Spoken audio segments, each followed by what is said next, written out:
자, 오늘 레위기 말씀 같이 나누도록 하겠습니다. 벌써 27번째 시간이네요. 오늘 대속죄일에 관한 메시지 총 5번의 메시지 중에서 오늘 4번째 메시지를 전하도록 하겠습니다. 오늘 다룰 본문은 레위기 16장 20절 후반부부터 28절까지의 내용입니다. 아직 레위기 16장 강해가 한 번 더 남았습니다. 지난 강의 시간에는요, 11절부터 20절 전반부에 걸쳐서 이 대속죄일에 행하는 성결 의식에 대해서 소개했습니다. 여러분이 16장을 이해하는 데 있어서 대속죄일에 행하는 두 가지의 의식이 있어요. 하나는 지성소 안으로 들어가서 속죄 제물의 피를 가지고 지성소 안에 들어가서 하나님의 임재가 있는 그 속죄소에 뿌리고 또 다시 나와서 성소에 피를 바르고 뿌려서 거기를 성결케 하고, 그리고 최종적으로 번제단까지 나아가는 첫 번째 성결 의식이 있고요. 또 오늘 다루어 드릴 순념소를 광야 가운데 내보내는 걸 통해서 우리 안에 있는 죄를 떠나보내는 두 번째 의식이 있습니다. 지난주에는 그 중에서 첫 번째 의식에 대해서 함께 다뤄드렸습니다. 그래서 우리가 지난주 강의를 이해하려면 대제사장 아론의 동선을 따라가면 대속죄일의 속죄가 어떤 의미를 가지고 진행된지를 알 수가 있다고 말씀드렸습니다. 다시 한번 리뷰하는 시간입니다. 11절에 보니까 제일 먼저 대제사장 자신을 위한 속죄 제물로 숫송아지를 잡는다고 했습니다. 이것은 전적으로 대제사장 아론과 그리고 그의 가족들을 위한 속죄 제물입니다. 백성의 속죄와는 전혀 상관이 없습니다. 그렇게 하는 이유가 뭐라고 했죠? 아무리 대제사장이라 할지라도 그 또한 인간이기 때문에, 죄인이기 때문에 이 모든 성결 의식을 치르는 그 대제사장이 먼저 죄를 속죄받지 않으면은 그 또한 백성들의 죄를 속죄하는 그 의식을 취하기 전에 먼저 죽임을 당하기 때문에 모든 죄인은 거룩하신 하나님의 임재 앞에 가까이 갈 수가 없어요. 그래서 제일 먼저 자신의 죄를 속죄하는 의식을 먼저 행하게 된다는 것입니다. 자, 그리고 아직 그 속죄 의식이 시작된 건 아니에요. 단지 속죄 제물을 도축하는 그 정도 수준입니다. 12절 13절로 가면은요, 대제사장 아론은요 지성소에 이제 본격적으로 진입하게 됩니다. 근데 진입하기에 앞서서 하나님의 그 임재 앞에 자신을 가리울 수 있는, 하나님의 임재와 자신을 분리시킬 수 있는 방법으로서 향재료를 가지고 들어와서 향로를 가지고 향재료를 가져가서 그 속죄소 안에서 향을 태웁니다. 그러면은 그 향이 연기를 이렇게 발하게 됩니다. 그래서 그 연기가 자신과 하나님의 임재 사이를 가리게 되었습니다. 그래서 그 연기를 가리켜서 히브리어는 하나님의 임재가 나타낼 때 나타내 보이는 그 구름, 우리가 보통 쉐키나라고 이해하는 그 구름과 같은 히브리어 단어를 사용한다고 그랬어요. 그러니까 하나님의 임재를 나타낼 때 구름이 임하는데 그것도 아난이라고 히브리어로 표기하고요. 그리고 이 향연의 그 구름도 동일한 같은 단어를 사용한다고 말씀드렸어요. 그래서 하나의 첫 번째 구름, 하나님의 임재가 나타나는 구름과 두 번째 사람이 향을 피어서 올라오는 그 구름이 같은 단어지만은 용도가 다르다는 사실을 설명을 드렸습니다. 어쨌든 이 구름으로 가려야지만 하나님의 진노가 피할 수가 있습니다. 여러분, 하나님을 보셨습니까? 여러분, 하나님 얼굴을 보셨습니까? 하나님의 형체를 보셨습니까? 없죠. 유일하게 출애굽기에 보면은 그 모세가 하나님의 전체를 본 게 아니라 하나님의 뒷모습만, 등만 살짝 보았습니다. 그것만 봤는데도 그 모세의 얼굴에 하나님의 영광의 빛이 임해가지고 수건을 가리울 정도로 하나님의 임재는 강렬합니다. 거룩하지 못한 인간이 거룩하신 하나님 앞에 서게 되면은요, 그 죄로 인하여서 누구도 살아날 수가 없어요. 그래서 하나님께서는요, 하나님의 임재를 자기 자신도 구름 안에 가둬 놓으시고요. 그리고 또 사람들로 하여금 하나님의 임재를 볼 수 없도록 사람이 피워놓은 구름으로, 안안으로, 연기로 하나님의 임재를 가리우게 하는 이중적인 장치를 만들어 놓으셨습니다. 그게 16장 12, 13절에 나오고요. 그리고 이제 14절로 가면은 앞서 11절에서 도축한 숫송아지를 그 중에서 피만 가지고 휘장 안에 들어갑니다. 휘장 안은 지성소를 가리키는데 지성소에 들어가서 손가락에다가 찍어가지고 그 덮개 너머에 한 번 뿌립니다. 피를 손가락에 찝어가지고 덮개 너머를 향해서 지금 그 사이에 뭐가 있죠? 안안, 구름, 향연이 있습니다. 향연이 가리고 있어요. 그래서 그 향연을 뚫고 속죄소 그 하나님의 임재가 있는 속죄소 그 두 그룹이 조각된 그 속죄소 위에다가 한번 뿌리고요. 그리고 속죄소 앞에 7번 뿌리는 의식을 취합니다. 이걸 통해서 자신의 죄에 대한 속죄를 진행을 하게 됩니다. 자, 첫 번째 14절은 대제사장 자신을 위한 속죄 피를 뿌리는 장면이고요. 15절로 넘어가면은 이번에는 백성을 위한 속죄 제물로 순년소 한 마리를 잡습니다.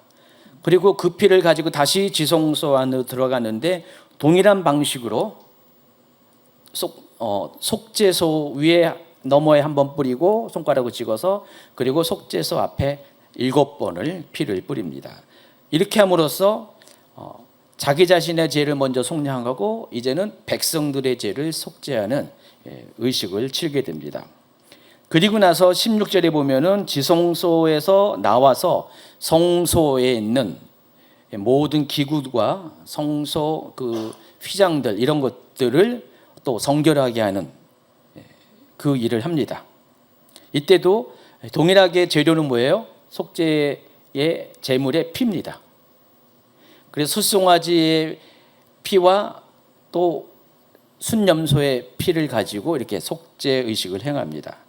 그리고 맨 마지막으로 17절에 가면은 성막에서 이제 나옵니다. 완전히 텐트에서 나와가지고 바로 앞에 있는 번제단으로 가서 그 번제단을 성결하게 하는 의식을 치릅니다. 앞서와 같이 숫송아지와 순염소 피를 똑같이 사용하는데 먼저는 제단 뿔에 돌아가면서 피를 바릅니다. 여러분 번제단은 내 기퉁이에 뿔이 있잖아요. 그 뿔에다가 두 그 가축의 피를 돌아가면서 바릅니다. 그리고 이어서 18절에 보니까 번제단 위에 피를 7번 뿌립니다. 자, 이렇게 해서 지성소와 성소 그리고 번제단을 성결하게 하는 첫 번째 의식을 완성시킵니다. 자, 16장 20절 전반부. 이렇게 하여 아론은 성소와 회막과 제단을 성결하게 하는 예식을 마치게 된다. 자, 원래 하나님께서는 백성들의 죄를 속죄하기 위해서 번제단에서 희생제물을 태우고요. 또 성소와 지성소까지 들어가게 해서 그곳에서 그 연관된 속죄와 하나님께 드리는 기도와 말씀과 상징하는 이런 것들을 통해서 하나님 앞에 의식들을 이제 평소에 행하게 했습니다. 자, 그런데 그것들이 오래 행하다 보면 어떻게 됩니까? 그 안에 들어가는 사람도 인간이잖아요. 인간이기 때문에 오가면서 자신도 모르게 하나님 앞에 그 자신의 정결하지 않은 모습들이 거기에 드러나게 돼 있어요. 여러분 지금 우리가 이제 예배당에 들어오는데 여러분 예배당에 들어오면 여러분 아주 거룩하고 정결해가지고 문제가 없어가지고 여기 들어옵니까? 전혀 그렇지 않죠. 오히려 문제가 있으니까 여기 오잖아요. 여기 와서 하나님 앞에 죄를 토설해야 될 것도 있고 여러분의 어떤 무거운 짐도 다 하나님 앞에 고백해야 되고 기도하면서 예배하면서 그런 것들이 더 무거운 것들이 떠나가고 여러분의 죄에서 여러분 하나님 임재 앞에서 가벼워지는 그런 경험을 하잖아요. 그런데 생각해 보세요. 물리적으로 여러분이 만약에 바깥에 진흙창 같은 땅을 밟고 막 들어와요. 온갖 먼지를 다 묻고 들어왔어요.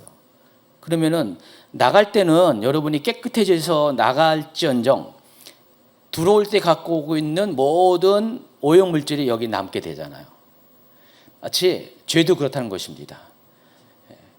들어와서 하나님의 속죄 의식을 통해서 그들은 죄를 속량받고 나가긴 나가는데 그 죄는 여전히 거기에 성소를 계속해서 오염시키고 더럽게 한다는 것이죠.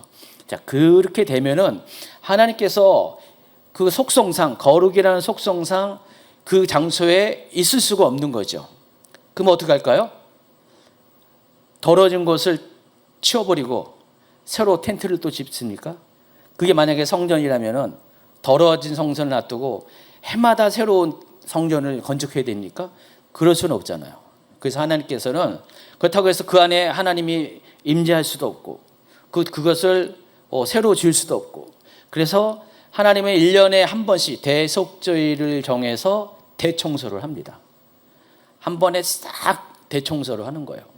지성소부터 시작해가지고 가장 그 거룩한 곳부터 시작해서 그 다음 성소 그리고 번제단에 이르기까지 안에서부터 계속 청소를 해나갑니다. 여러분 집 청소를 할 때 똑같죠? 가장 중요한 안방부터 빗자루질을 하고 점점 나와가지고 거실로 해가지고 마당까지 쓱쓱쓱쓱 쓸어놔가지고 온갖 더러워진 먼지들을 다 치우는 그런 대청소를 하죠. 여러분 1년에 몇 번 하죠? 1년이 한 번이 뭐예요? 몇 년에 한 번 할까 말까? 할 수도 있겠죠. 근데 하나님께서는 그 영적인 청소도 1년에 한 번씩 그렇게 하도록 어떤 그 법칙으로 율법으로 이렇게 정해놨어요. 만약에 이렇게 하지 않으면은 하나님이 임재할 수가 없는 거예요. 그곳에 계속 머무를 수가 없어요. 하나님이 있고 싶어도 하나님 스스로 자신의 거룩함을 머무르게 하는 그 장소가 더러우면은 자신의 그 공의에 맞지 않기 때문에 스스로 있을 수가 없기 때문에 하나님은 그렇게 한다는 것입니다. 그래서 하나님은 백성들을 위해서 결국은 백성들을 위해서 더러운 곳이지만은 청소하고 거기에 머무르시를 원하시는 거예요. 그게 하나님의 우리를 향한 배려고 마음이라는 것을 우리가 알 수가 있습니다. 제가 그림으로 10번 슬라이드 보시면은 보세요. 죄 때문에 백성을 떠나셔야 했던 하나님이 우리 가운데 머물기 위해서 그 대속죄이라는 제도를 통해서 그 모든 죄를 지성소부터 번제단에 이르기까지 전부 다 청소를 하고 결국은 남기로 작정한 날, 그날이 바로 대속죄일이라는 것입니다. 이와 같이 대속죄일의 성결 의식의 첫 번째 동선은 속죄의 피를 가지고 하나님의 임재가 있는 가장 깊은 곳까지 들어갔다가 점점 정결케 하는 청소를 하듯이 점점 정결케 하는 작업을 통해서 바깥에까지 완전히 청소하는 그와 같은 날이 대속죄일이라는 것입니다. 자, 20절 후반 보면은 이 행사를 다 마친 후에 아론은 살려둔 순념소를 끌고 온다 그랬습니다. 여러분 속죄일에 대속죄일에 대제사장을 위한 그 번제물 그 제물은 속죄 제물로 숫송아지를 사용한다 그랬죠. 그리고 백성을 위해서는 2마리의 순념소를 선택합니다. 제가 지난 강의에서 말씀드린 것처럼 이 순념소를 선택함에 있어서 아무런 차별이 없이 똑같이 생긴 거, 외모적으로도 그렇고 흠을 다 봐도 누가 봐도 쌍둥이 같은 똑같은 것을 택해서 이거는 속죄 제물로 드릴 것, 이것은 뭐 아세셀 염소로 드릴 것, 이렇게 처음부터 구별하지 않는다 그랬습니다. 똑같은 것을, 동일한 것을 갖고 와서 그날 정하는 거예요. 그날 정해서 한 마리는 속죄 제물의 피를 위해서 죽이고 한 마리는 살려둔다는 것입니다. 그래서 이 살려둔 이 순염소를 가지고 두 번째 대속죄일의 두 번째 중요한 의식을 치르게 된다는 것입니다.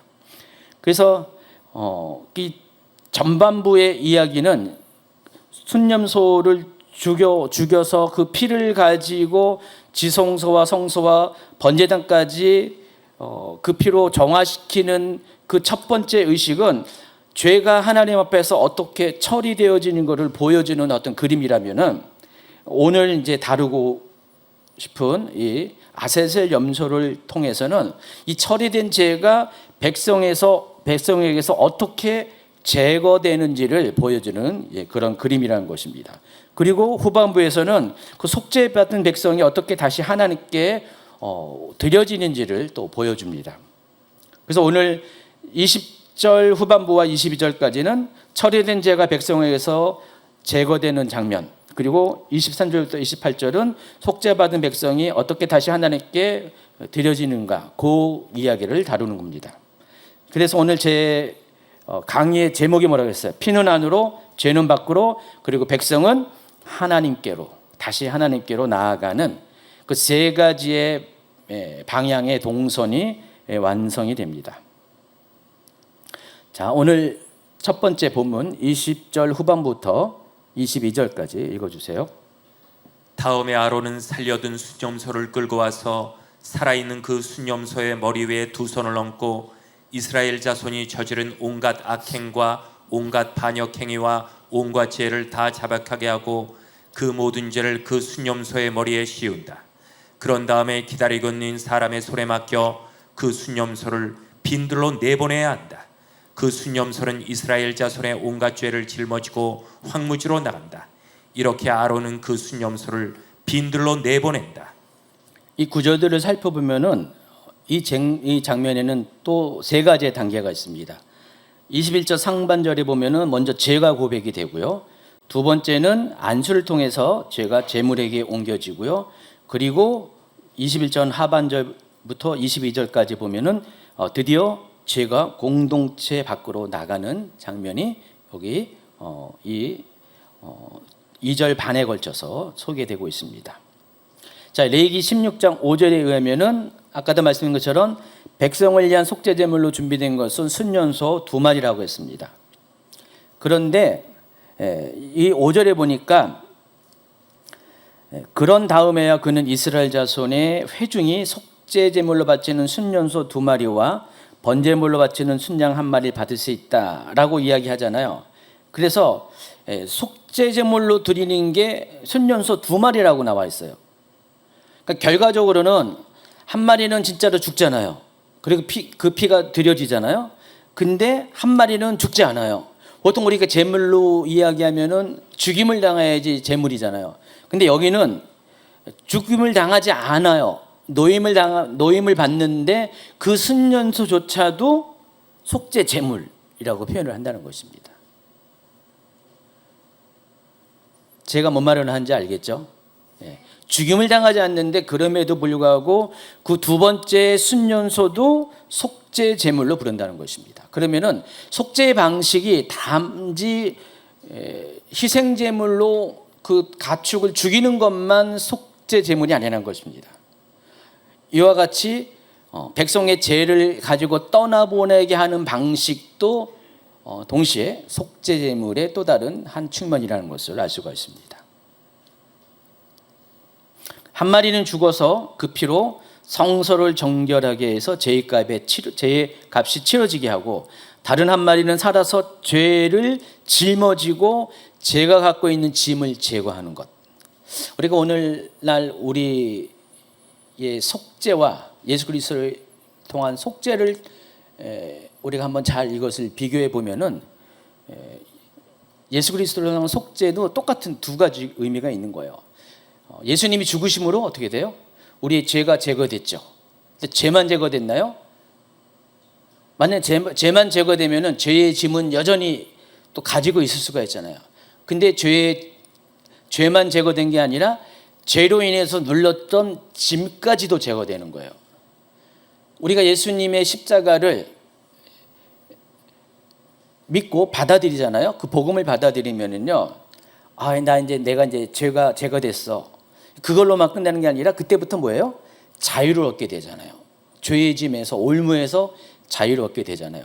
자, 그 원형이 바로 이 순년소, 속죄제물로 드린 2마리의 순년소가 각각의 맡은 역할이 바로 우리가 오늘날 죄의 속량을 통해서 자유케 되는 그 모든 과정들의 시초가 된다는 것을 아시기 바랍니다.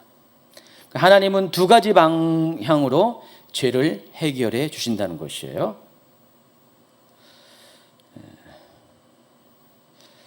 그래서 우리가 순서를 주목해야 됩니다. 피가 먼저 뿌려졌고 그 다음에 죄가 나간다는 것. 그러니까 값이 치러지지 않고서는 결코 죄는 그냥 사라지지 않는다는 것을 아시기 바랍니다. 자, 보시면은 아까 몇 절이었죠? 21절에 보세요. 살아있는 그 순년소의 머리 위에 2 손을 얹는다 그랬어요. 자, 아론이 염소의 머리에 2 손을 얹습니다. 제가 그림을 만들었는지 모르겠네요. 그림은 안 만들었죠? 네, 안 보이네요. 아론이 이제 살아있는 염소의 머리에 손을 얹는데 2 손을 얹게 돼 있어요. 2 손을 얹고 이스라엘의 죄를 자백합니다. 자, 그런데 뒤에 나와 있어요. 22번에 나와 있네요. 22번 슬라이드 보시면은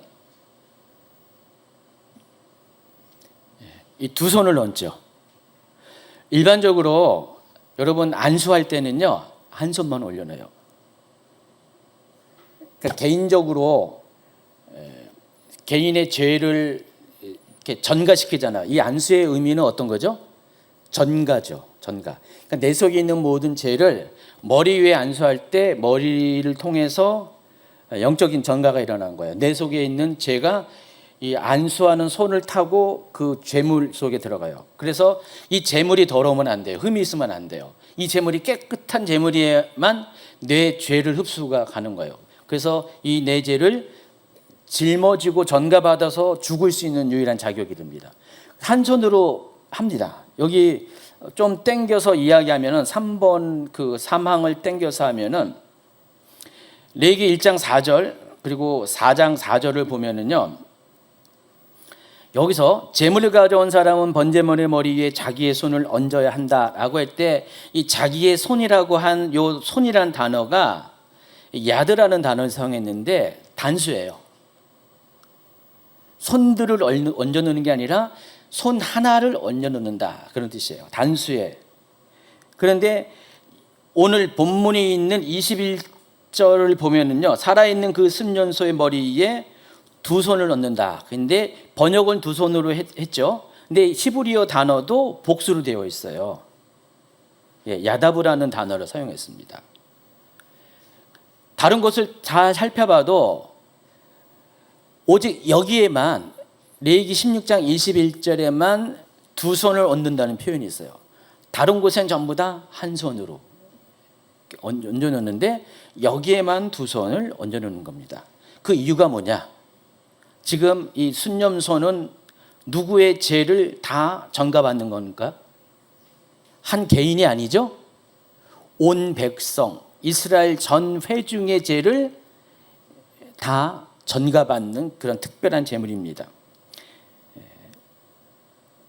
그래서 그렇기 때문에 한 손이 아니라 양쪽 손을 사용해서 순년소의 머리에 안수를 하게 된다는 것입니다.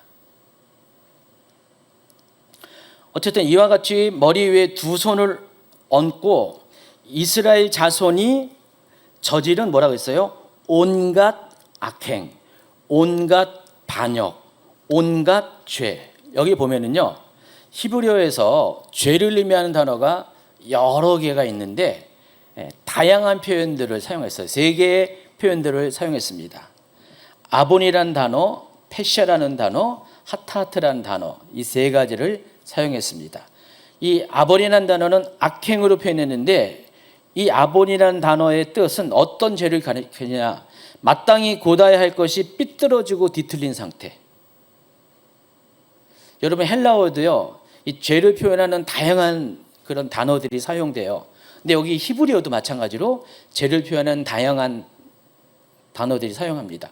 물론 우리 한글에도요, 죄라고 하고 일반적인 모든 것들을 다 통합적으로 가리키는 죄라는 단어가 있어요. 그렇지만은 우리 한글도 여러 가지 다양한 표현이 있잖아요. 불의가 있고 악행이 있고 여러 가지 그런 거 있잖아요.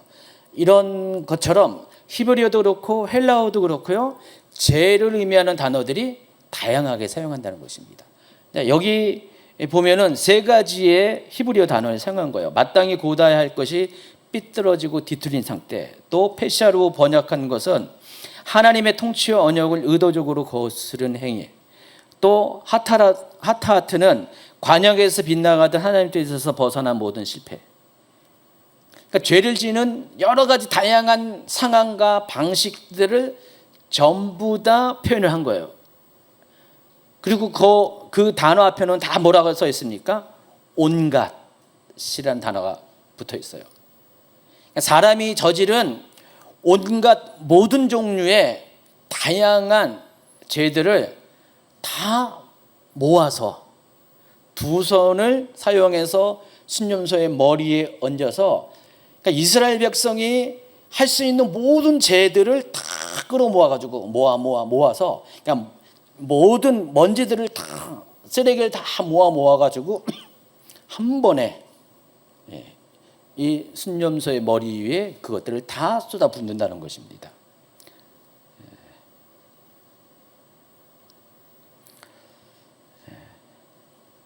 이게 대속죄일 날 행하는 특별한 의식이라는 것입니다.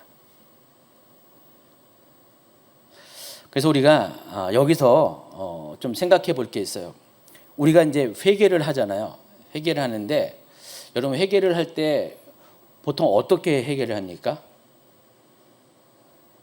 회개라는 단어와 회개라는 단어도 굉장히 말장난처럼 비슷하지만은 또 비슷한 속성이 있어요.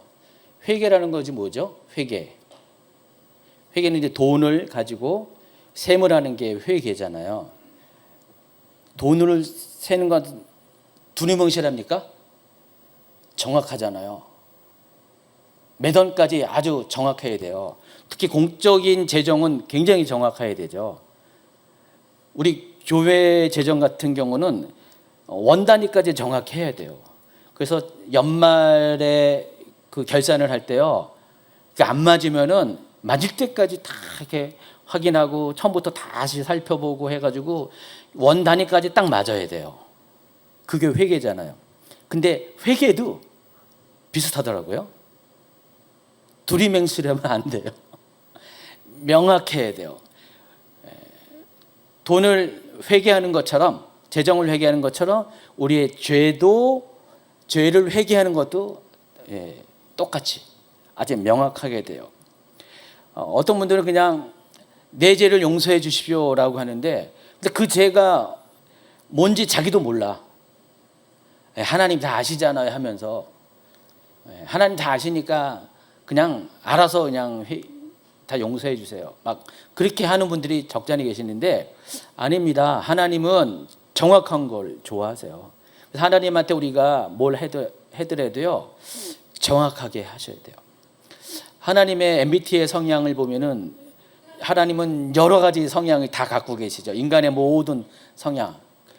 그래서 TJ 성향도 있으세요. 아주 명확하세요. 정확하게 하길 원하세요. 여러분 하나님 앞에 회개할 때도요, 정확하게 하셔야 돼요.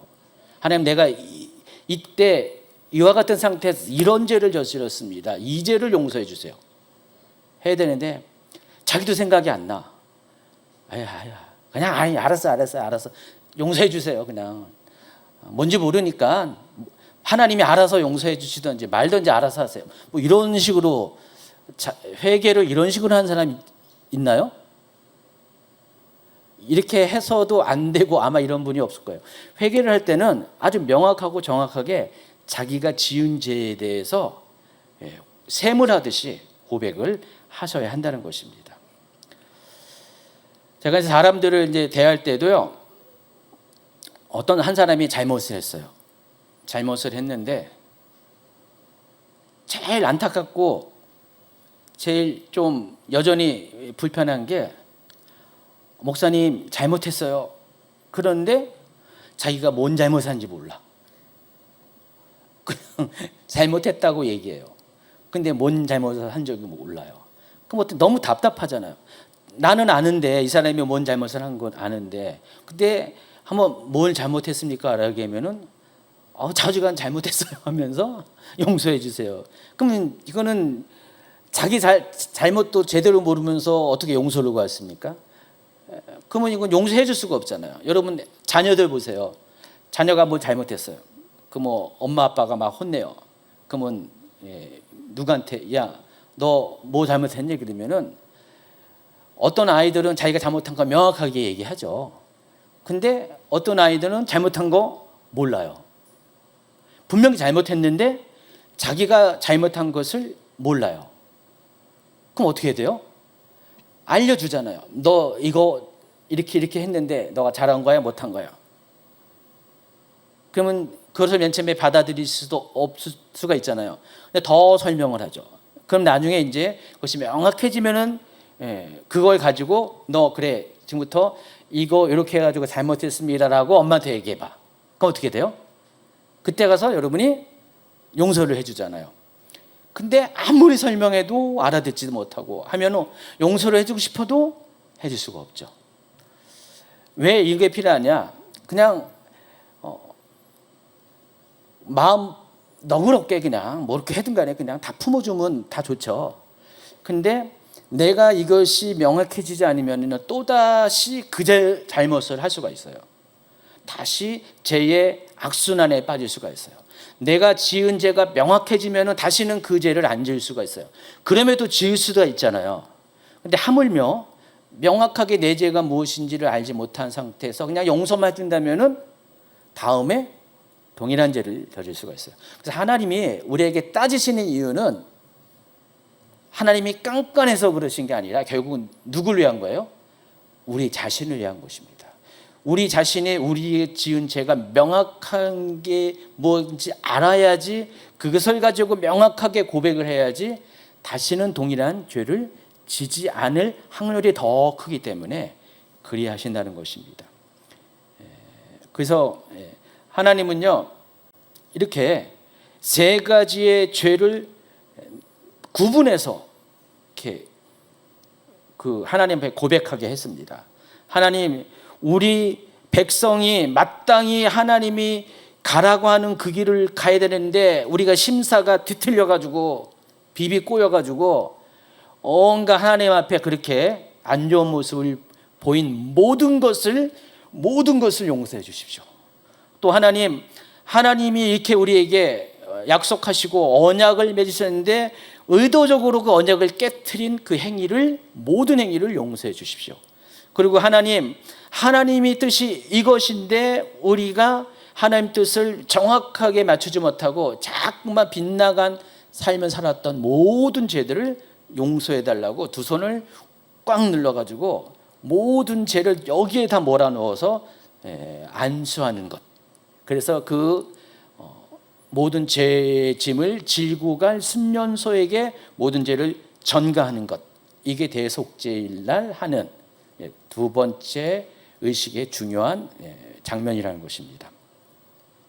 그래서 후대 전승인 이 미시나에 보면은요, 이런 대속죄일 날 이 말씀을 가지고 고백을 하는 거예요. 대제사장이 이렇게 한다는 것입니다. 주여, 주의 백성 이스라엘이 주 앞에 죄를 지었고 거역하였고 범죄하였나이다. 앞서 여기서 이야기된 세 가지 죄, 아본, 페샤, 하타트를 여기에 반복해서 언급하면서 항상 대속죄일 날은 요 세 가지 단어를 언급을 한다는 것입니다. 이처럼 죄는 뭉뚱그려서 죄라고 하면 안 되고요. 하나하나 이름을 붙여서 하나님 앞에 내가 이런 죄를 저질렀습니다. 내가 이런 죄를 저질렀습니다. 이런 것들을 여러분이 하나하나 다 고백을 하셔야 한다는 것입니다. 이제부터는 여러분 하나님 앞에 죄의 회개를 할 때도 그렇게 하시고요. 또 사람과의 관계에 있어서 여러분이 실수하고 잘못할 때도요. 그렇게 하셔야 됩니다. 여러분 그렇게 하면은요. 그 상대방은 이 사람이 자기 잘못을 명확하게 인지하고 있구나라고 생각할 때 마음에서부터 용서가 돼요. 근데 그거 안 하면은요. 진정한 용서가 잘 안 되는 거예요. 그리고 그렇게 안 하면요. 이 사람은 또다시 시간이 지나면은 자기도 모르게 같은 죄를 똑같이 실수를 저지르게 된다는 것입니다. 때로는요. 아주 매서운 자기를 직시할 수 있는 그런 시간도 필요한 거예요. 너무 섭섭할 수도 있지만은 때로는 그런 시간도 필요해요. 내 죄가 내 잘못이 무엇인지를 아주 그냥 눈물 나게끔 직면하는 그 시기도 필요하다는 것입니다. 그게 결코 그 사람에게 나쁜 게 아니라 오히려 그 사람을 더 온전케 돌이키게 하는 아주 좋은 기회고 또 사랑이라는 것을 아시기 바랍니다. 그래서 결국은 이렇게 하나님께서 죄를 아주 구체적으로 고백하게 하는 목적은 우리를 수치 속에 가두기 위한 것이 아니라 죄는 그것을 대신 담당할 제물에게 맡기고 우리로 하여금 그 죄에서 자유롭게 하기 위해서 하시는 하나님의 방식이라는 것을 아시기 바랍니다. 요한 1서 1장 9절 같이 있습니다.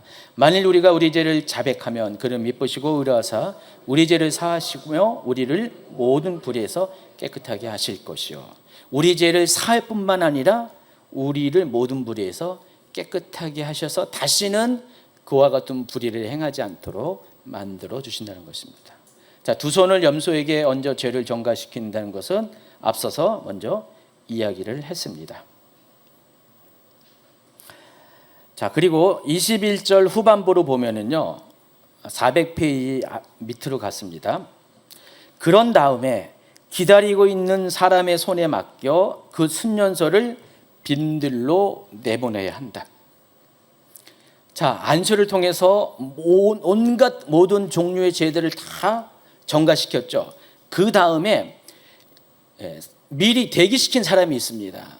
이 염소를 광야로 이끌러 가기 위해서 대기시킨 그런 책임을 맡은 사람이 있어서 그 사람에게 안수 후에 그 순년소를 맡겨서 그 사람이 이끌고 빈들로 가게 합니다.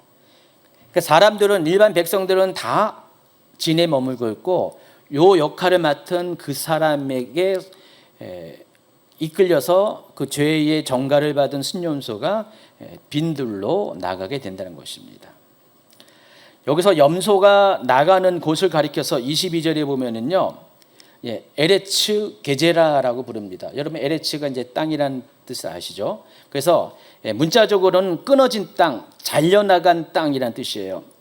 한글 성경은 어느 곳에는 광야라고 부르고 황무지라고 부릅니다. 또 사람이 살지 않는 땅 이렇게 표현도 합니다. 자, 이 대속죄일의 성전 시대 때 대속죄일 행력이 그 의식이 이렇게 똑같은 의식이 행해졌는데 여러분 성전 시대 때는 예루살렘에서 요 대속죄일이 의식이 있었겠죠. 그러면은 이 대속죄일 날 그 이렇게 아셀셀 염소라고 부르는 이 염소가 끌려 나가는 장소가 있을 거 아니에요. 제가 10년 전에 이스라엘 갔을 때 그때 가이드 하시는 분이 그 장소를 알려주더라고요. 어디냐면은요, 유다 광야였어요. 저는 예루살렘은 특이합니다. 여기 시가지가 있죠. 시가지, 예루살렘의 시가지 좀 언덕백이 딱 올라가잖아요. 그리고 여기서 싹 벗어나면은요, 땅이 바뀌어 버려요. 일반 땅에서 갑자기 광야로 바뀌어버려요. 토지에 싹 바뀌어버려요. 그리고 밑에 쫙 내려다보면 그냥 나무도 잘 안 보이는, 물론 저 밑에 골짜기에는 부분적으로 나무가 있어요. 물이 흐르는 데는. 근데 위에서 내려보면은요, 다 그냥 광야예요. 광야. 황토빛 광야입니다. 광야가 쭉 펼쳐지고 저 광야 끝에 너머에 여러분 잘 알고 있는 사해가 보입니다. 예루살렘이 참 특이해요. 이렇게 딱 올라가면은 우리가 이제 광야 그 투어를 하거든요. 저희 2번 광야 투어를 집차를 타고 했었어요. 그 집차가 이제 어느 일정한 장소에서 집차를 타고 같이 한 집차당 6명씩 타는 것 같아요. 그래가지고 몇 대의 집차를 타고 딱 가면은 거기 딱 경계점이 되는 데서 딱 도열을 해요. 그럼 그때부터 내려가요. 그러면 이제 그때 제일 처음 거기서 안내한 곳이 베두인 사람들 거기 살고 있거든요. 거기 천막도 안내했고, 그랬는데 거기 또 숨겨진 뭐 기도원도 있어요. 수도원도 있고, 골짜기 수도원도 있고. 그런데 한 곳에 안내했는데 거기가 절벽 같은 곳이 있었어요. 성전 시대 때 이곳에서 바로 아세셀 염소를 여기까지 끌고 왔다. 거기가 뭐라고 부르는데 제가 생각이 안 나는데, 어떤 특별한 불려지는 장소의 이름이 있는데 거길로 끌고 가는 거예요. 그럼 그 사람이 이거를 끌고 가서, 이 미시나 전승에 의하면은 그 염소가 거기 가면은 알아서 염소가 막 돌아다닐 거 아니에요. 근데 염소를 보내는 이유는 일단은 멀리 보내요. 그러니까 이스라엘 사람들이 사는 곳이 아닌 광야로 보내는 거예요. 거기 사람이 안 사니까. 뭐 베두인 중에 살고 있는데 지금은, 그때 당시에는 안 살았는지 이렇게 보내요. 보내서 이렇게 하는데, 근데 성경에는 이렇게 말을 하지 않고 있지만은 그 미시나 같은데 보면은 그냥 보내는 게 아니라 거기까지 가서 절벽까지 데려가 가지고 떨어뜨려 죽인다고 그렇게 하더라고요. 하나님이 거기까지 명령한 건 아닌데, 어쨌든 하나님이 그 순년소를 이렇게 광야로 살지 못한 곳으로 보내서 결국 거기서 광야에서 죽임을 당하잖아요. 스스로 죽게 되잖아요. 어떻게든. 그래서 이 죄가 결국은 거기 광야로 쫓겨나가서 거기서 죄가 사라지는, 그와 같은 방식으로 2번째 순년소를 통해서 죄만 전가된 게 아니라 첫 번째 선년소를 속죄를 받았죠. 그걸로 끝난 것이 아니라 아예 죄의 짐까지도 끌고 나가서 없애시는 그 일을 하셨다는 것입니다. 중요한 것은 백성은 여전히 진에 머물고 있습니다. 원래는 죄인이 백성이잖아요. 그 죄인 백성의 죄 때문에 순념사가 엄한 순념사만 그런 꼴을 당하는데, 백성은 그대로 있고 죄인은 그대로 있고, 그 죄인의 죄를 짊어진 순년소가 죄의 짐을 가지고 나간다는 것입니다. 결국 하나님이 그 안에 있는 모든 죄들을 완전히 이스라엘 회중으로부터 제거하는 그 그림이 이 순년소, 2번째 순년소가 광야로 보내는 그 장면이라는 것입니다. 시편 103편 12절 같이 읽어볼까요? 동이 서에서 먼 것 같이 우리의 죄가를 우리에게서 멀리 옮기셨으며. 미가서 7장 19절, 다시 우리를 불쌍히 여기셔서 우리의 죄악을 발로 밟으시고 우리의 모든 죄를 깊은 바다에 던지시리이다. 이 아세셀 염소를 모티브로 해서 또 이와 같은 성경구절이 나옵니다. 자, 그리고 이제 이 모든 것들이 그 전에 그 열려진 5번 402페이지 위쪽에 보면은요, 우리가 14장에서 나오는 차라트 정결 의식에서, 차라트라는 것이 뭔지 아시죠? 제가 설명 안 해도 되죠? 여기서 이제 악성 피부병, 악성 뭐라고 그러죠? 곰팡이, 이것에서 이제 깨끗해진 다음에 뒤에 행하는 의식 중에 하나가 번제들이지만 2마리의 새를 가지고 1마리의 새는 죽어서 그 피가 정결하게 될 사람에게 뿌려지고요. 그러니까 차라트에서 나음을 받은 사람에게 새 2마리의 첫 번째 새를 죽여서 그 피를 뿌리고요. 2번째 새는 죽이지 않고 그 새를 날려보낸다고 했죠. 그러니까 차라트를 떠나보내는 행동을 한다고 했죠. 그때도 얘기했지만 그것이 레위 16장에 2마리의 순년소를 처리하는 것과 똑같이 닮아 있다는 것입니다. 같은 방식으로 행하는 것이에요. 근데 새를 통해서 하는 것은 한 개인의 그 부정의 문제를 해결하는 거잖아요. 근데 16장에서는 한 개인이 아니라 민족의 죄의 문제를 다루시는 거예요. 그래서 14장은 2마리의 새를 사용했고 여기서는 2마리의 염소를 사용했다는 것을 아시기 바랍니다. 자, 23절, 24절, 25절로 넘어갑니다. 읽어주세요. 그런 다음에 아론은 회막으로 들어간다. 그때 그는 성소에 들어갈 때 입은 모시옷을 벗어서 거기 놓아두고 성소 안에서 물로 목욕하고 난 다음에 다시 그 옷을 입고 바깥으로 나가서 자기의 번제물과 백성의 번제물을 바쳐 자신과 백성의 죄를 속하여야 한다. 속죄 제물로 바친 기름기는 제단 위에다 놓고 불살려야 한다. 자, 이제 2마리의 순년소를 처리하는 것들을 이제 다 끝냈어요. 그리고 나서 아론은 이제 회막으로 들어갑니다. 자, 근데 이때 그는 성소에 들어갈 때 입은 모시옷은 벗어 거기에 놓아두고 성소 안에서 목욕을 한다고 했습니다. 밖에서 하는 게 아니라 성소 안에서 하는 거예요. 그 휘장 안에서 목욕을 하는 거예요. 목욕을 한 다음에 다시 그 옷을 입고 바깥으로 나가서 자신의 백성과 자신의 번제물과 백성의 번제를 바쳐서 자신과 백성의 죄를 속하여야 된다. 그리고 속죄 제물로 바친 기름기는 제단 위에 불살러야 한다 그랬습니다. 근데 여기서는 이제 여기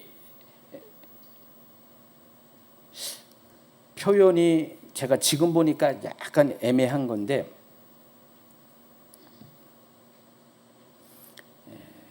다시 한번 확인해야 돼요. 제가 강의 준비할 때는 미처 발견하지 못했다가 강의의 중에 발견되는 것들이 가끔씩 나오거든요.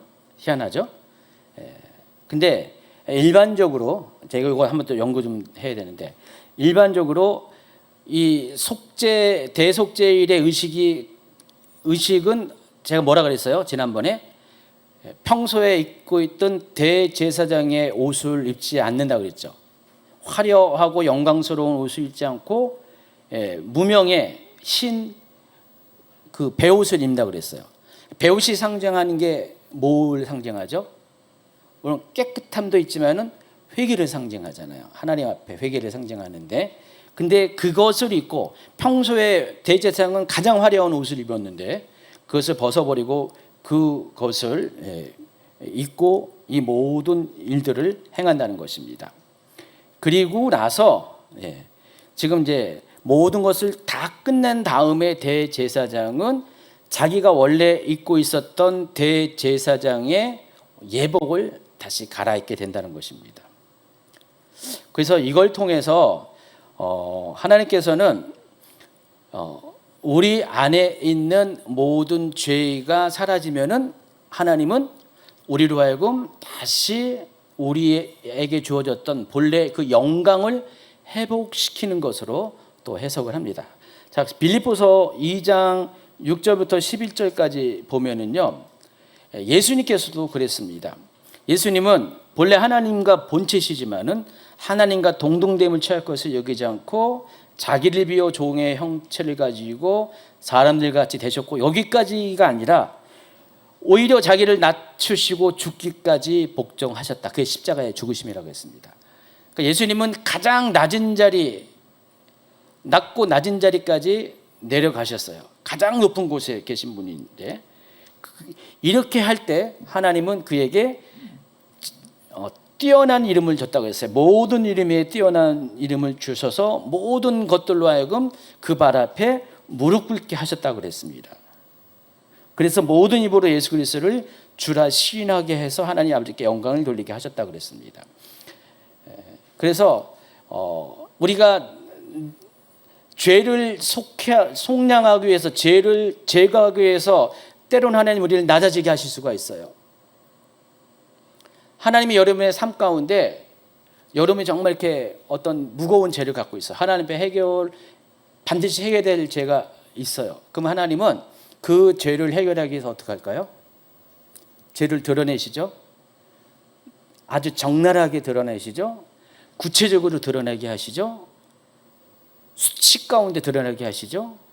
그렇지만은 하나님이 이렇게 우리를 수치 가운데 드러낸 것은 우리를 미워해서가 아니라 뭐라고 했죠? 오히려 사랑해서 우리가 그 죄를 가지고 계속 살아가지 않도록 하기 위해서 드러내시죠. 그래서 우리가 그것을 예수님처럼 겸손하게 낮아짐을 통해서 그것을 감당하면은 하나님은 반드시 다시 우리를 회복을 시켜 주신다는 것이죠. 이게 하나님 앞에 참된 회개를 한 사람에게 주시는 하나님의 회복의 방식이라는 것입니다. 그래서 영광스러운 옷으로 갈아입은 대제사장은 자기와 백성을 위해서 또 번제물을 바칩니다. 자기와 백성을 위해서 속죄제물을 드린 것처럼 이번에는 이 모든 의식이 끝난 다음에 자기와 백성을 위한 번제물을 드리게 됩니다. 여러분, 우리가 하나님 앞에 제사 드릴 때는 속죄제가 먼저잖아요. 속죄제가 가장 죄와 연관된 그런 속죄를 목적으로 한, 죄를 용서를 위한 목적으로, 순수한 목적으로 한 게 속죄제잖아요. 근데 번제는 뭐라 그랬어요? 번제는 뭐 두 가지 의미가 있어요. 우리 근원적인 죄, 나는 전혀 상관이 없지만은 내가 조상으로부터 받은 모든 근원적인 오리지널 신, 원죄 문제를 해결하기 위해서 번제를 드려요. 동시에 번제는 또 뭡니까? 내 모든 것을 다 올려드린다는 전적인 헌신의 상징이에요. 그러니까 죄와 관련돼서는 원죄의 문제를 해결해야 하는 제사고요. 그리고 전적인 헌신을 목적으로도 이 번제를 드립니다. 그래서 속죄제가 먼저 드리고 후자의 목적을 위해서는 속죄제가 먼저 드리고 그다음에 번제를 드리게 돼 있어요. 지금 속죄제를 먼저 드렸죠. 그다음에 어떻게 됩니까? 헌신을 의미하는 번제를 드리게 됩니다. 그래서 번제는 다 태워드리는 거잖아요. 몇 가지 빼고는 다 태워드리는 거잖아요. 그래서 번제를 통해서 내 전부를 드리겠다는 고백합니다. 그래서 이 속죄 제물로 드리는 숫송아지 순염소는 그냥 죄에 관련된 문제를 해결하기 위해서 먼저 드렸고요. 이제는 하나님 앞에 이제는 죄에서 씻김을 받은, 용서를 받은 내가 하나님 앞에 내 삶을 이제는 드리겠습니다. 전적인 헌신을 고백하는 그 의미에서 번제물을 드리게 된다는 것입니다.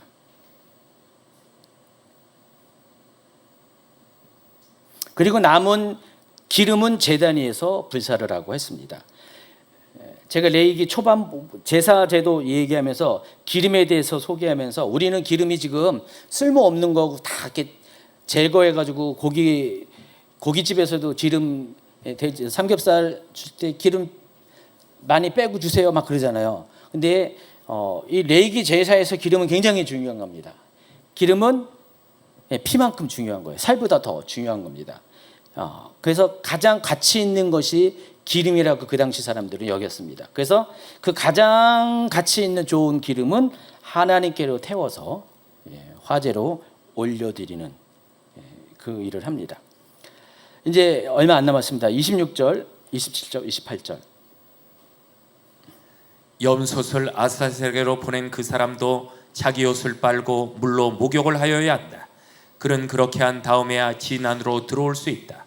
속죄 제물로 희생된 수소와 순염소의 피를 가져다가 성소에서 죄를 속하는 예식을 마친 다음에는 그것들을 진 바깥으로 끌어내고 그 가죽과 살코기와 똥을 불로 태워야 한다. 이것들을 태운 사람도 자기 옷을 빨고 물로 목욕을 하여야 한다. 그는 그렇게 한 다음에야 진 안으로 들어올 수 있다. 자, 속죄 제물이 되어서 피가 다 이렇게 피만 빠진 숫송아지 순년소의 이 사체가 남아 있을 거 아니에요. 자, 그것을 처리하는 방법입니다. 뒤에 번제로 드리는 제물은 그냥 번제단에서 드려졌잖아요. 근데 이 피만 가장 깊은 성소 안에까지 들어갔던 그 순년소의 몸과 또 숫송아지의 몸은요, 그 번제단에서 제물로 드리지 않고요, 그 사체를 끌고 나가서 어디로 가져갑니까? 사람들이 살고 있지 않은 공동체 밖으로 끌고 나갑니다. 그러니까 사람들과 분리해 가지고요, 진 밖으로 끌려 나가서 불태운다는 것입니다. 광야 시대 때는 그 텐트들 맨 가장자리 바깥으로 나가는 거고요. 아마 성전 시대 때는 아마 광야 같은 데로 끌고 나가겠죠. 끌고 나가서 이 몸을 불로 태운다는 것입니다. 히브리서 기자는요, 이 장면을 예수님께서 예루살렘 성문 밖 골고다에서 죽으신 사건과 연결해서 설명을 합니다. 같이 읽어볼까요? 히브리서 13장 11절부터 시작.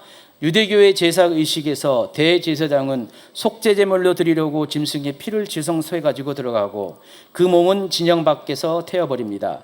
그러므로 예수께서도 자기의 피로 백성을 거룩하게 하시려고 성문 밖에서 고난을 받으셨습니다. 그러함으로 우리도 진영 밖으로 나아가 그에게로 나아가서 그가 겪으신 치욕을 짊어집니다.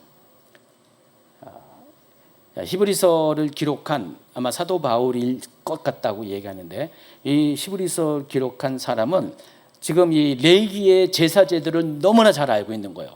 이 제사제도의 영적인 의미를 너무나 잘 알고 있어 그것을 누구에게 대입합니까? 예수 그리스도에게 대입합니다. 그러니까 예수님께서 죽음을 당하실 때 빌라도의 간정에서 죽을 수도 있잖아요. 근데 애써 예수님을 골고다까지, 이 도심에서 벗어난 골고다 언덕까지 십자가를 메고 글로 가게 하셔서 거기서 죽임을 당하시게 했다는 것입니다. 이게 마치 대속죄일 날 순년소, 2마리의 순년소가 했던 모든 것들을 예수님께서는 한 분이신 예수님이 순년소 2마리 역할을 다 감당을 하신 거예요. 자신의 피를 들여서 죄를 제거하고 또 자신의 몸을 들여서 죄의 짐을 완전히 벗어나게 하시는 그와 같은 역할을 예수님이 다 하셨다는 것입니다. 그게 39번 슬라이드입니다. 그리고 이제 28절로 가면 26절과 28절을 보면은 염소를 광야로 끌고 간 사람, 또 제물을 짐 밖에서 태운 사람이 있습니다. 아까 아세셀에게 줄 염소를 광야로 끌고 간 사람이 있었죠. 26절에. 여기 아까 10 몇 절이었나? 예. 염소를 광야로 끌고 간 사람이 있었죠. 그리고 이제 이번에는 또 제물을 짐 밖으로 가서, 그러니까 먼저 죽은 순년소를 짐 밖으로 끌고 가서 태운 사람이 있습니다. 자, 이 사람들에 대해서도 또 언급을 합니다. 이 두 사람, 이 두 역할을 맡은 모든 사람들은 옷을 빨고 목욕한 후에야 진 안으로 들어올 수가 있다 그랬습니다. 이 사람들이 잘못한 건 전혀 없어요. 단지 이 역할을 누군가는 해야 되기 때문에 수행할 뿐인데, 그럼에도 불구하고 이 일을 한다는 것입니다. 자, 이 사람들은 지금 어떤 역할을 했습니까? 죄의 문제를 해결하기 위해서 뭔가 역할을 감당한 사람이잖아요. 이런 사람도 하나님께 가기 위해서는, 다시 하나님의 임재 자리에 가기 위해서는 잠깐이지만은 거기에 접촉했던, 그래서 오염됐던 모든 것들을 다 해결해야지만, 옷을 빨고 또 목욕을 해야지만. 여러분, 그 부정과 관련된 것을 행할 때 항상 뭐라고 했어요? 옷을 빨아야 되고 목욕을 해야 되죠. 여기도 지금 이 사람이 죄는 아니에요. 죄는 아니지만은 부정해졌기 때문에 그렇게 동일한 의식을 치러서 온다라는 것입니다. 그래서 우리가 어떤 사역을 할 때도요, 여러분 그런 거 보셨나요? 이렇게 목사님들이 사역을 할 때 여러분 열심히 기도 사역을 해주잖아요. 특히 또 어떤 사역, 축사 사역 할 때가 있잖아요. 귀신 쫓아내고 막 치유 사역하고 막 그럴 때 여러분 잘 모를 거예요. 목사님들은 어떻게 하냐면은 다 끝난 다음에 자기 축사를 또 해요. 끝나고 나서 아주 그냥 일반적인 안수 사역은 까지는 그렇게 잘 안 하는데, 특별하게 아주 그냥 문제가 있는 사람이 있어요. 그런 사람 할 때는 꼭 끝나고 나서 자기 축사를 또 해요. 왜 그런지 아세요? 때때로요, 기도를 해줬는데 내 머리가 막 아프고, 저야 이렇게 좀 약간 둔감, 영적으로 그냥 조금 이제 둔감한 편인데 너무 감사하죠. 피곤해서 못 살죠, 예민하면은. 근데 뭐 어떤 분들은요, 누구라고 말하지 못하지만 어떤 분들은 예민하게 이게 느껴져요. 무거움이 느껴져요. 어떤 아픈 사람을 위해 기도했으면 나도 아픔을 느끼고요. 막 나도 힘들고 머리가 막 뽀개질 것 같이 아프고 막 그래요. 그래서 이것을 몇 번 경험하면 어떻게 될까요? 그냥 한 다음에 자기 보호를 위해서 또 이렇게 기도를 하게 돼 있습니다. 실제로 영적인 세계가 그런 게 있어요. 그래서 하나님은 지금 이렇게 그와 같은 역할을 감당한 사람들을 이렇게 물로 찢고 또 옷을 빨아서 그래야만 진 안으로 들어오는 이 방식을 통해서 우리 또한, 오늘날 사는 우리 또한 죄와 관련된 일을, 사역을 감당하는, 죄를 쫓아내고 멀리 보내는 이 역할을 한 사람은 반드시 이 부분에 대해서 행할 것을 요청을 하고 있습니다. 그러니까 죄는요, 가볍게 여기서는 안 된다는 것입니다. 죄를 쫓아내는 이 일이 결코 가벼운 것이 아니라 이런 거죠. 의사가 수술을 합니다. 그러면은 어떤 사람은 수술하면은 온갖 더러운 바이러스가 이 몸을 가르면은요, 바깥에서는 입을 통해서 뭐 전염되지만은 몸을 가르면 어떻게 됩니까? 여기에 직접 바이러스가 막 나올 거 아니에요. 그래서 자기 보호를 해서 이걸 다 껴입고 막 하잖아요. 다 끝나면 어떻게 돼요? 또 깨끗이 닦아야 돼요. 그냥 그 상태로 뭘 하면 안 됩니다. 중요한 것들은 그렇게 해야 돼요.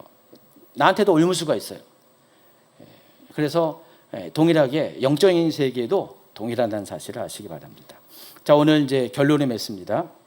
오늘 다룬 레위기 16장 20절 후반부터 28절은 모두 4가지 걸음으로, 동선으로 정리할 수가 있습니다. 첫 번째는 죄가 고백이 됩니다. 뭉뚱그려서 죄를 고백하는 것이 아니라 악행, 반역, 또 일반적인 죄라고 표현한 이 모든 종류의 죄들을 하나하나 남김없이 하나님께 고백하는 날이 어떤 날이라고요? 대속죄일입니다. 그래서 대속죄일은 죄를 덮는 날이 아닙니다. 드러내는 날입니다. 먼저 하나님 앞에 하나님, 우리가 이렇게 다 더러워요. 지금 청소하는 날이니까 의사 앞에 자기 병을 드러내는 게 좋은 것처럼 감추는 것보다도 죄 또한 우리의 영혼의 의사이신 하나님 앞에 죄를 드러내셔야 돼요. 우리 또한 우리의 영혼의 의사이신 예수님 앞에 우리 죄를 다 고백을 하셔야 된다는 것입니다. 그렇게 하는 날이 대속죄일입니다. 그리고 대제사장이 2손을 통해서 온 백성의 죄가 염소에게 옮겨지면서 죄인은 남고 죄의 짐은 대신할 자에게 옮겨지고 연이어서 돌아올 수 없는 땅으로 염소가 쫓겨납니다. 그러나 쫓겨난 것은 백성이 아니라, 원래는 내가 쫓겨내는데 백성의 죄만 그 염소가 대신 져서 쫓겨납니다. 자, 이 일을 누가 행하셨다고요? 예수님께서 그렇게 행하셨다는 것입니다. 그런 다음에 백성은 다시 하나님께로 드려지는 삶을 삽니다. 그 증거로 하나님께 전적인 헌신을 고백하는 번제를 드리게 된다는 것입니다. 자, 이와 같은 대속제일의 그 염소의 역할을 누가 담당하셨어요? 참 대제사장이신 예수님이 담당하셨다는 것입니다. 그래서 오늘 말씀은 우리에게 세 가지를 요청합니다. 첫 번째는 여러분 구체적으로 죄를 고백하셔야 된다는 것입니다. 두 번째는 용서받은 죄는 다시 죄의 짐을 짊어져서는 안 된다는 것입니다. 그리고 용서받은 자리에서 이제 하나님 앞에 헌신의 자리로 여러분의 삶을 나아가야 된다는 것입니다. 피는 안으로 죄는 밖으로 백성은 다시 하나님께로. 자, 이 대속죄일의 세 가지의 이 동선을 통해서 죄를 다루시는 하나님의 방식이 어떠한지를 우리가 명확히 알게 됩니다. 하나님은 결코 우리의 죄를 못 본 척하지 않고 엄중하게 다루시는데 그 엄중하게 다루신 이유는 결국 우리의 치부를 드러내고 수치를 드러내고자 함이 아니라 결국은 우리를 회복시켜서 다시 하나님 앞에 예배자의 자리로 돌아오게 하기 위한 하나님의 사랑의 결과라는 것을 아시기 바랍니다. 그래서 대속죄일 날은 죄는 드러나지만 최종적인 목적지는 우리의 모든 삶이 죄로 인해서 망가진 모든 삶이 회복의 은혜 안으로 돌아오는 날, 그날이 바로 대속죄일이라는 것을 아시기 바랍니다. 다음번에 한 번 더 29절부터 34절까지 남아 있어요. 그래서 일곱째 달 여름날 바로 대속죄를 말하는데 절기안에서 어떻게 대속죄를 보내는가를 설명할 텐데, 자 23장에 보면은 7대 절기를 이야기하면서 대속죄를 한 번 더 언급해요. 같이 연결지어서 설명을 해드리도록 하겠습니다.